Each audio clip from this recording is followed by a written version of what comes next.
Hello students, welcome back to the lecture series of Effective Technical Communication. This is Dinesh Mehbubani, HOD in Chemical Engineering Department at LJIET Institute of Engineering and Technology. Till now we have completed total 3 chapters. Now which were the 3 chapters? Chapter number 1, that was Dynamics of Communication. Then we studied about chapter number 4, that was Ethics in Engineering. After that we studied about the different etiquettes in engineering that are required. Right, now let's move on further, and we are going to start chapter number 2. And what is the name of the chapter? The name of the chapter is Technical Writing. Okay, you all might be having a question that what is the meaning of technical writing? Now technical words, it is not like it is related with science or engineering. Technical writing, it is related with the writing of that particular topic, right? So if we talk about the technical writing, it is not associated only with engineering and science and medical. We can write any non-technical topic in a technical manner. Okay, now let's move on further. What is the need of technical writing? If we talk about the need of technical writing, nowadays in every organization, written communication is preferred over oral communication, right? If you were to ask something to your boss or any employees, if you were to communicate, if you were to pass any message, then you have to prefer written communication over oral communication, right? Where this technical writing will be used? Okay, where this technical writing will be used? So technical writing is basically used in each and every sector, in each and every stage of your life.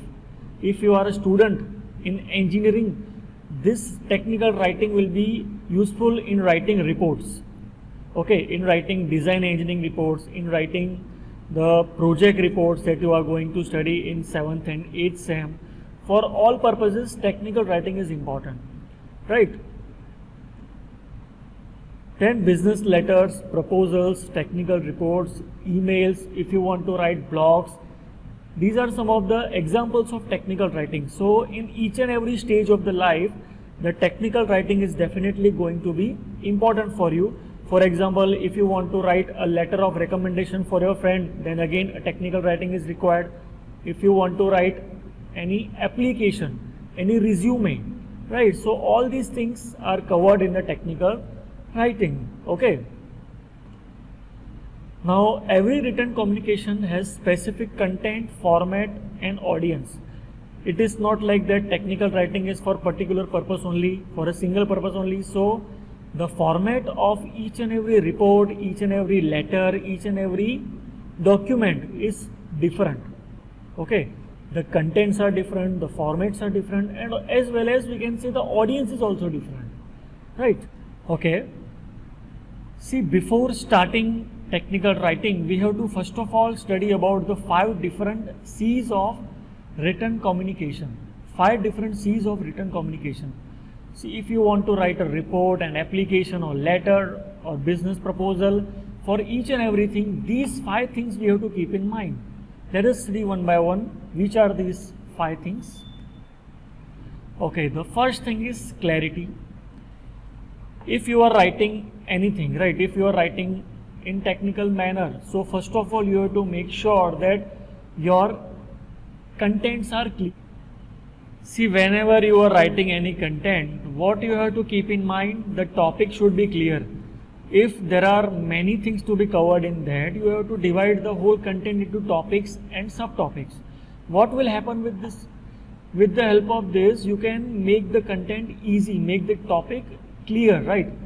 And use appropriate figures, images and diagrams, or we can say charts or graphs, wherever you have to, wherever required, right? For example, if you are comparing, if you are giving any analysis like sales analysis, for sales analysis it is better to use charts, it is better to use graphs.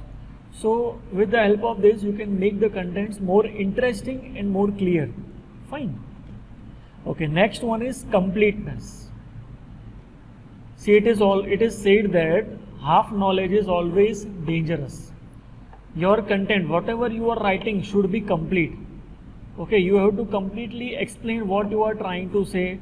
If any person is not knowing anything about the contents that we are writing, you have to make sure that even that person is able to understand. So if your communication, if your written communication will be complete, then the particular person will be able to understand that what you are trying to convey.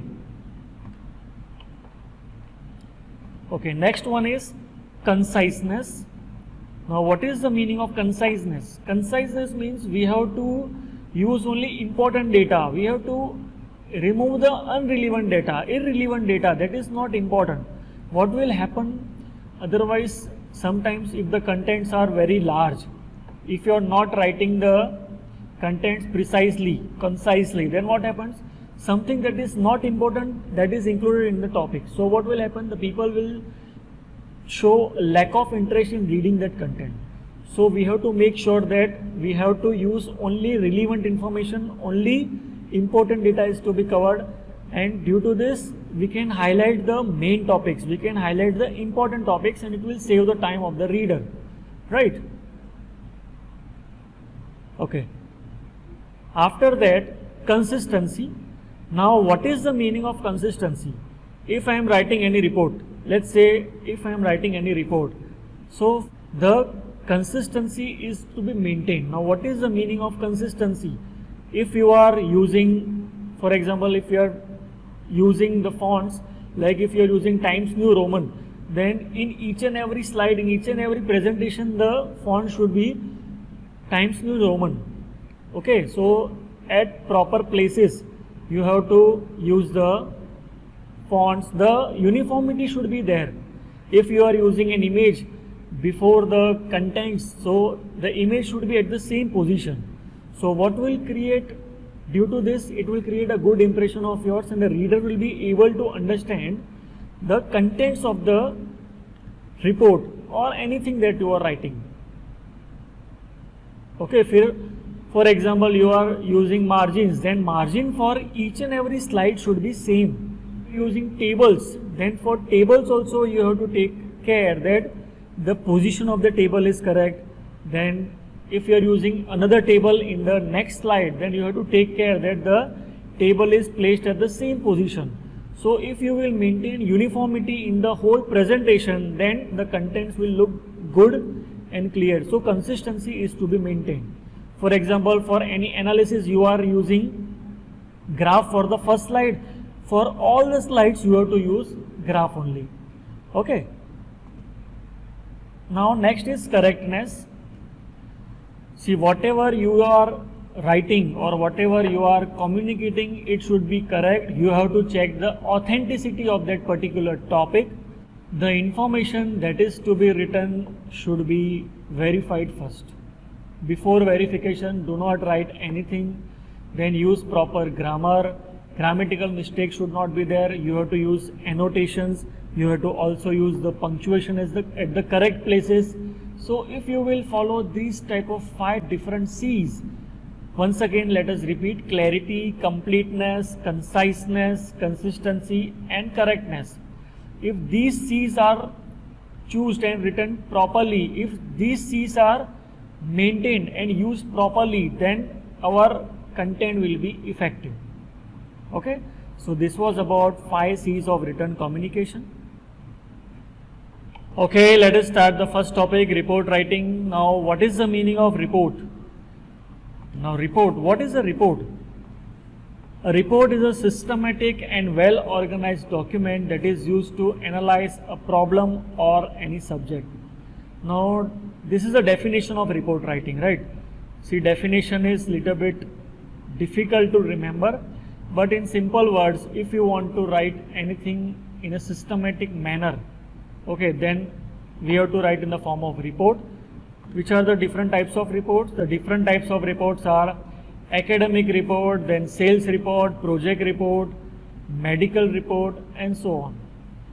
Okay, in your academics you are going to write about the project report. You have to study about the project report. So project report how to write a project report, what is the method to write a project report. That will be very much important for you, and we are going to study this report writing in details in this chapter. Okay. Now, which things are required for any report writing? As I told you, we have to maintain 5 different C's for writing anything technically. So what we have to remember, what we have to take care while writing any type of report, the report or the contents must be clear, accurate and concise, right? Okay. In this slide, we are going to study about the different objectives, that why we have to write the report, why the report writing is required. For example, if you are doing job in any company, then what are the objectives of writing the report? So the first one is account of progress of some work. Okay, if you are doing some work, for example, you have been given any task and you have been given deadline that you have to complete this task in 10 days. And after some days, if you want to report to your boss that I have completed this work, then you have to write that in form of report. So we are writing report to show the progress of some particular work. Then experimental reports. For example, if you are doing any experiments, as in chemical engineer, there may be various situations in your life, there may be various projects in your life in which you have to perform experiments, right? So experimental reports are also one of objectives of report writing. Okay, if you are given any goal, so which are your efforts that are made to complete that goal, that is also one objective of writing the report. Then, for example, if any company is going to follow some policies in future, right? So that policies can be also written in the form of reports. Okay, then recommendation to solve the organizational issues. If you are working in any company and one meeting is held, in that particular meeting you have been given the task to recommend something for the benefit of the company, for the issues, to solve the issues of the company. For that purpose also, if you want to write some recommendation, that is also written in the form of report. So if we say each and everything related with the company, related with the academics is given or written in form of report. So report writing is that much important for you. There are several formats of report. We will study that formats in the next lecture. Okay, have a good day. Bye bye.